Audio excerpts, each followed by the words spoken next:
Olá pessoal, sejam bem-vindos a mais um vídeo sobre direito previdenciário. No primeiro vídeo que eu enviei para vocês, nós falamos a respeito do conceito de Seguridade Social. Você se lembra? Agora nós vamos falar a respeito dos princípios da Seguridade Social. Quais são os princípios que a Seguridade Social, evidentemente, precisa respeitar? É isso que nós vamos trabalhar. Pessoal, antes mesmo de iniciar a ideia dos princípios da Seguridade Social, vale a pena lembrar para vocês que são vários os dispositivos que falam a respeito dos princípios da Seguridade Social. Mas o principal é o artigo 194, no parágrafo único, onde estão inseridos a maioria dos princípios da Seguridade Social. Tudo bem? Então é importante a gente, na verdade, conceituar bem isso. Agora, eu quero lembrar uma outra coisa para você que você vai ter que tomar cuidado. Embora esse dispositivo constitucional, na verdade, a gente está chamando aqui de princípios da Seguridade Social, que é, na verdade, o nome correto para ser utilizado, na Constituição Federal, esses princípios são chamados de objetivos. Guardou aí? Na Constituição Federal, os princípios são chamados de objetivos. E na Lei 8.212/91, ele denomina princípios e diretrizes. Olha só a diferença. Na Constituição Federal, os princípios são chamados de objetivos. E na Lei 8.212/91, no artigo 1º, parágrafo único, são chamados de princípios e diretrizes. Nossa, professor, mas por que você está enfatizando tanto isso? Porque já foi tema de prova. Toma cuidado. Depois a gente vai resolver uma questãozinha voltada a esse tema, ok? Então vamos lá, pessoal. Vamos começar a nossa brincadeira aqui dos princípios da Seguridade Social? Bom, o primeiro princípio que nós vamos estudar é o princípio da universalidade da cobertura e do atendimento. Bom, galera, o que significa isso? Pessoal, significa que a Seguridade Social, na verdade, deve alcançar todos os riscos sociais que possam gerar o estado de necessidade. Agora veja, o que são riscos sociais? Galera, riscos sociais são infortúnios da vida, como doenças, acidentes, velhice, invalidez, entre outros. Então, veja, a universalidade da cobertura é essa ideia de você alcançar todos esses riscos aqui, sociais, Porque as pessoas, por infortúnios da vida, pode, de repente, adquirir uma doença, sofrer um acidente, evidentemente vai chegar a velhice, de repente pode, na verdade, ficar inválido. Então, veja bem, por conta desse princípio aí que está no artigo 194, a universalidade da cobertura tem que alcançar esses riscos sociais. Ok? Beleza? Tudo bem até aqui? Então, é importante você ter esse entendimento, até porque qualquer pessoa pode estar sujeita a isso. Doenças, acidente, velhice e invalidez. Eu sei que você está pensando agora, professor, eu quero velhice, Doença sai fora, acidente e invalidez também. Mas é um risco social que todos nós podemos, na verdade, sofrer. Ok? Bom, vamos caminhar, gente. Além dessa informação que vocês têm, eu comentei para vocês sobre a universalidade do atendimento. Qual que é a ideia da palavra universalidade? A ideia da palavra universalidade é a ideia do quê? De todos, ou seja, tem que estar disponível a todos, ok? E como eu estou colocando aqui para vocês, a universalidade do atendimento é que o serviço tem que ser acessível a todas as pessoas. Tudo bem, gente? Aí vale lembrar o seguinte, a universalidade do atendimento tem por objetivo tornar a Seguridade Social acessível a todas as pessoas residentes no país, inclusive os estrangeiros, tá? Porque aí vale lembrar o artigo 5º, caput do artigo 5º, o princípio da isonomia. Todos são iguais perante a lei, sem distinção de qualquer natureza, garantindo-se aos brasileiros e aos estrangeiros residentes no país a inviolabilidade do direito à vida, à liberdade. Tudo bem? Lembra disso? Então, veja, tem que ter essa universalidade acessível a todas as pessoas. Com relação à saúde, esse princípio ele é aplicado sem nenhuma restrição, porque a saúde diz que é direito de todos e dever do Estado. Lembra disso? No tocante à assistência social, será aplicado para todas aquelas pessoas que necessitem de quê? De prestações de serviço.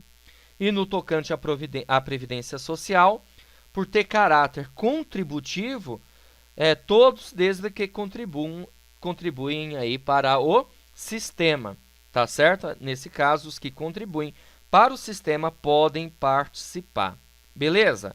Então, para atender esse princípio constitucional, foi criada, no regime geral da Previdência Social, a figura do segurado facultativo.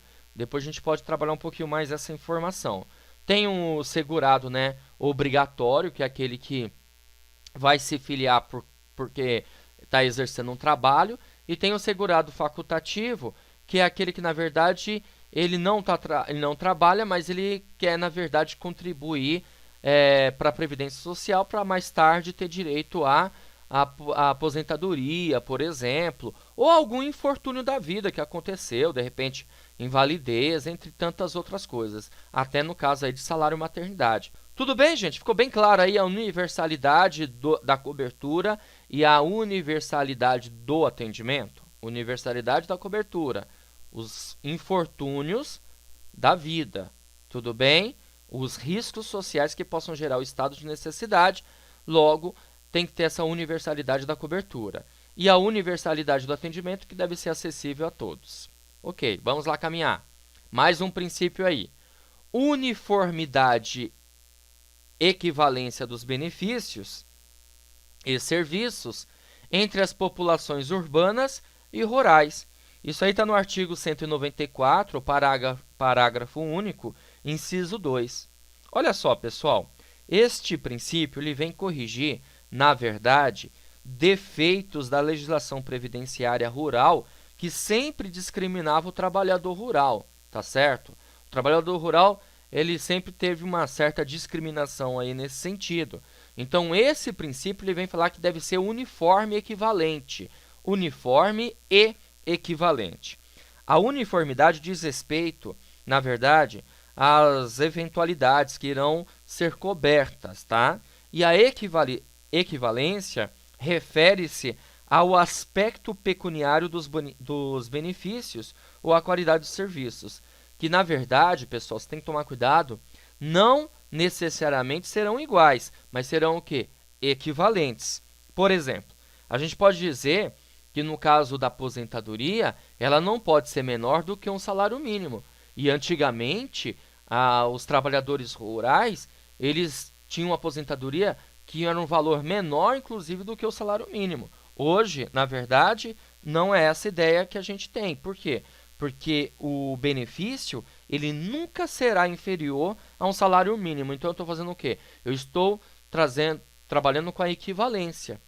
Porque o urbano sempre teve aí, no caso, esse direito, né, de ter o mínimo de benefício que seria aí o salário mínimo. O rural também passou a ter. Ok? Uniformidade e equivalência. Uniforme é só para você lembrar da palavra uniformidade, ok? Vamos lá caminhar. Outro princípio aí, o princípio da seletividade e distributividade na prestação dos benefícios e serviços. Seletividade dá ideia de quê, pessoal? Dá ideia de selecionar, escolher. Tá vendo aqui a seleção? A seleção ela foi escolhida. Que escolha, né, pessoal? Olha só. Não vamos lembrar disso não, né? Deixa pra lá esse 7-1. Não queria lembrar do 7-1, não. Não, nem dos 3-0. Ai, meu Deus. Deixa pra lá, vai. Foi vexame, total. A seleção. Quando a gente fala assim, Foram escolhidos, foram convocados os jogadores. Nós estamos falando o quê? Foram escolhidos, foram selecionados. Qual que é a ideia, então, da seletividade para nós, na nossa matéria? A seletividade, ela atua, na verdade, na delimitação do rol de prestações, ou seja, na escolha dos benefícios e serviços a serem mantidos pela Seguridade Social. Então, veja, nós vamos verificar quem precisa daquilo, quem precisa de um outro tipo de serviço e assim por diante. Por exemplo, os benefícios da assistência social, por exemplo, serão concedidos apenas aos necessitados, lembra? Tá bom? E os benefícios, por exemplo, de salário família, só vai ser concedido para quem tem uma renda baixa. Benefício de salário família, na verdade, passa a ter direito quem tem bem da verdade, uma renda baixa, entendeu? Tem um limite para ter esse direito. Então, é a seletividade e a distributividade. Eu posso até entender aí também com uma ideia de isonomia, tá? Por quê? Porque, na verdade, ele vai tratar os iguais de maneira igual, os desiguais de maneira desigual, na medida de suas desigualdades, ok? Distributividade significa direcionar a atuação do sistema protetivo para as pessoas com maior necessidade, definindo, no caso, aí, então, o grau de proteção, tá certo? Ok? Deu para entender? Vamos caminhar, então, gente. Mais um princípio aí para nós. O princípio da irredutibilidade do valor dos benefícios, tá? Artigo 194, parágrafo único, inciso 4. Você está vendo uma imagem aí, ó? Euro, né? Você vai receber em euro. Vai esperando. Você vai receber em reais, né? Reais. Ó, o que é a irredutibilidade? Significa dizer que o valor do benefício ele é irredutível. Significa dizer que deve preservar o valor real e impedir a diminuição do valor nominal. Significa dizer que os benefícios eles serão reajustados. Tudo bem? Eles são reajustáveis. Ou seja, é verificado aí a inflação, essa coisa toda, para reajustar o valor do benefício e, consequentemente, diminuir esse valor nominal, ok? Agora veja, você deve estar pensando, poxa vida, mas isso aí realmente acontece dessa maneira? Aí é um outro caso, né, pessoal?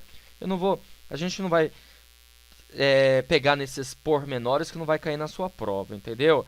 A gente vai trabalhar mesmo com a ideia da ideia do que pode realmente cair na sua prova de uma forma mais sucinta, ok?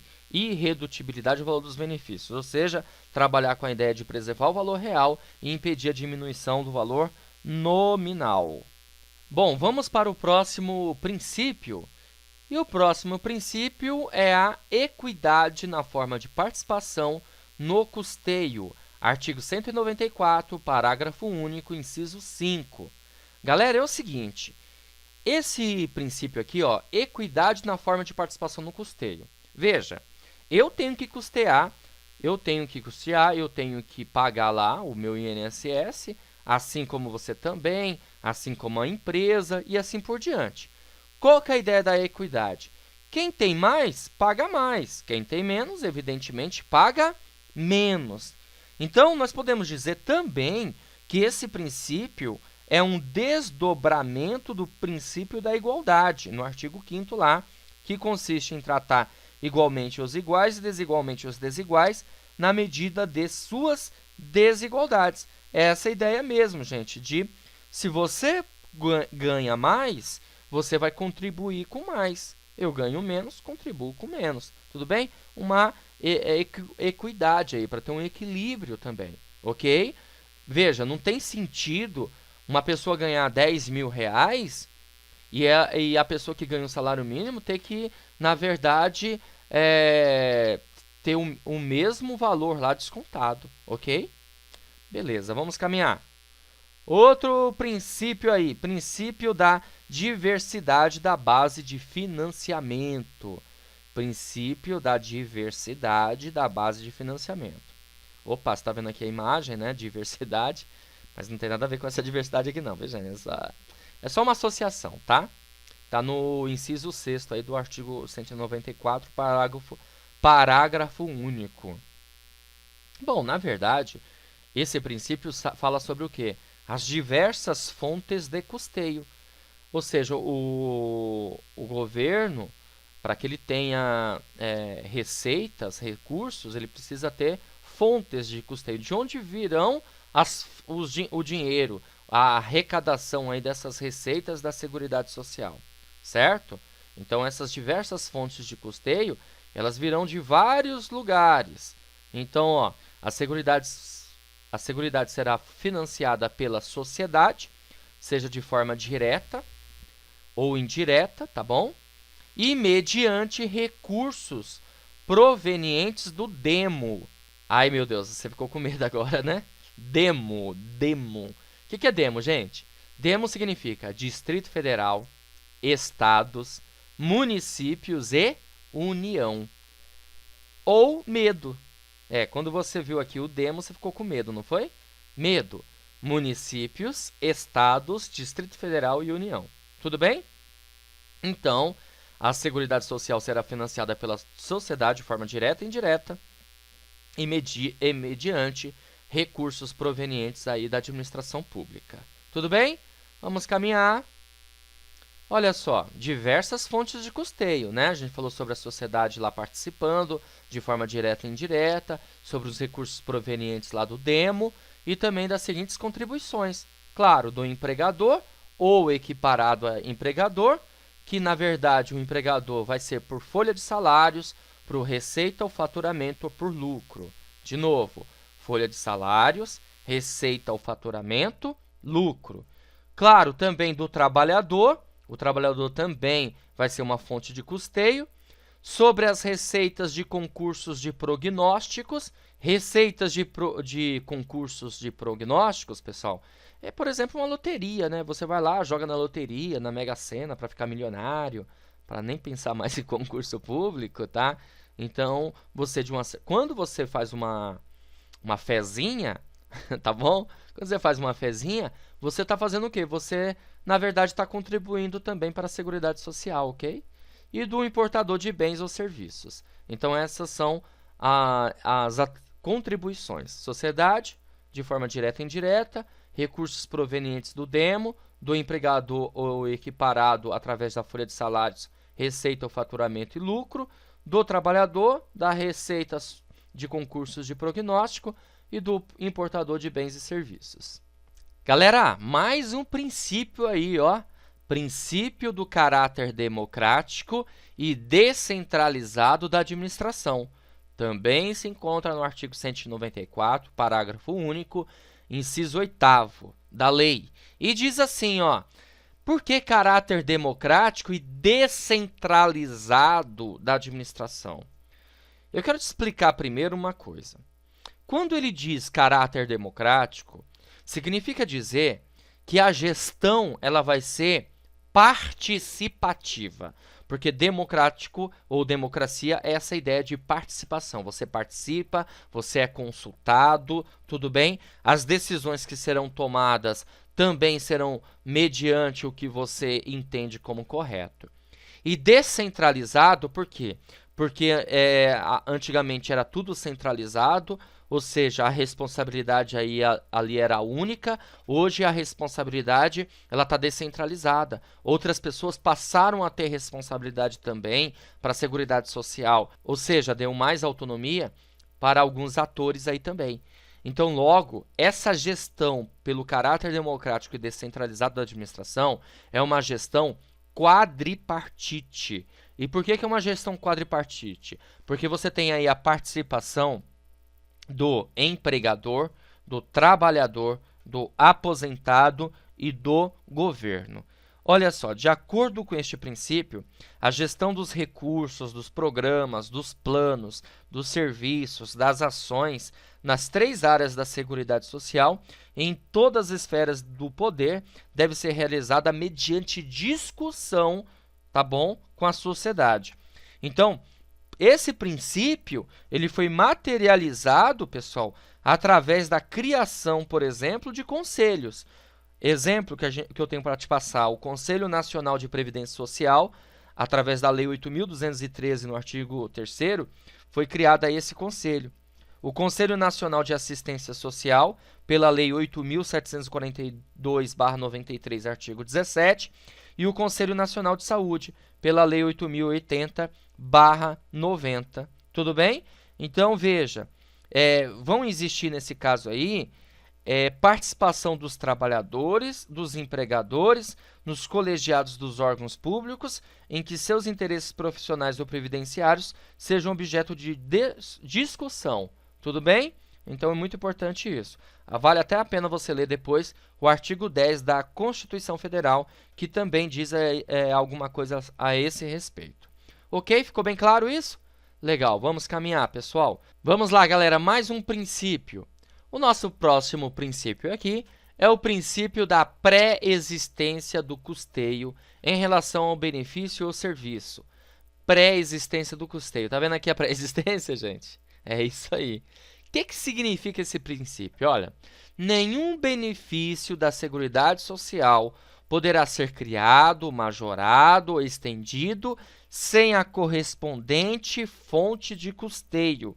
É isso que diz lá no artigo 195, parágrafo 5º. Esse princípio, na verdade, ele tem como objetivo assegurar o equilíbrio financeiro da Seguridade Social. O caixa da Seguridade Social, pessoal, só pode pagar o benefício se existir dinheiro para isso. Então, primeiro, eu tenho que ter uma fonte de custeio, tudo bem? Por isso que ele fala de pré-existência, tudo bem? Para depois criar o quê? O benefício. É bem isso. Certo, galera? Então, vamos lá para o próximo princípio. O princípio agora da anterioridade nonagesimal. Está no artigo 195, parágrafo 6º. Tudo bem? A anterioridade nonagesimal pode ser também chamado de princípio da noventena ou princípio da anterioridade mitigada. A ideia aqui é proteger o contribuinte contra o fator surpresa. Deixa eu explicar melhor para você. É assim, gente. As contribuições destinadas ao financiamento da Seguridade Social, elas só poderão ser exigidas depois de decorridos 90 dias da data da publicação da lei que as houver instituído ou modificado, tá? Que acontece? Tem uma modificação, evidentemente, para não pegar ninguém de calça curta, para não pegar ninguém de surpresa, só depois de 90 dias que o contribuinte ali vai ter que, na verdade, custear aquilo lá, já que vai ser uma contribuição. Então, é esse princípio aí da anterioridade nonagesimal. Então, a lei lá nova, ela entra em vigor e após 90 dias que, na verdade, as pessoas passam a realmente contribuir. Na verdade, é uma ideia de planejamento, até para que o contribuinte ele faça um melhor planejamento aí financeiro. Ok? Legal, galera. Vamos caminhar, gente. Próximo princípio. Princípio da solidariedade. Princípio da solidariedade. Pessoal, aqui ó, a Seguridade é financiada por toda a sociedade. É por isso que é solidariedade. Solidariedade ou solidário significa que todos nós somos o quê? Somos responsáveis, tá? Isso está no artigo 195 e também no artigo 3º da Constituição Federal, inciso 1º. Você sabe o que está escrito lá no artigo 3º? Está escrito assim, ó: construir uma sociedade livre, justa e solidária. Solidária. Todos são responsáveis. Inclusive, isso é um dos objetivos fundamentais da nossa, clara, República Federativa do Brasil. Tudo bem? Então, todos têm, de uma certa forma, uma responsabilidade. Uns mais, outros menos, mas todos têm essa responsabilidade. Certo, galera? Beleza? Tá dominado, galera? Então, assim, eu finalizo com vocês, com esse último princípio aqui, os princípios da Seguridade Social. E quando eu falo princípios da Seguridade Social, eu quero dizer o seguinte, que esses princípios valem tanto para a saúde, para a previdência e também para assistência social, ok? Valeu, pessoal! Eu estou mandando também para vocês já um outro vídeo separado desse, com questões voltadas a esse tema que eu acabei de conceituar com vocês. Tá certo? Então, não deixe de assistir o vídeo aí número 2 dos princípios, mais um vídeo voltado a questões. Beleza? Valeu, galera!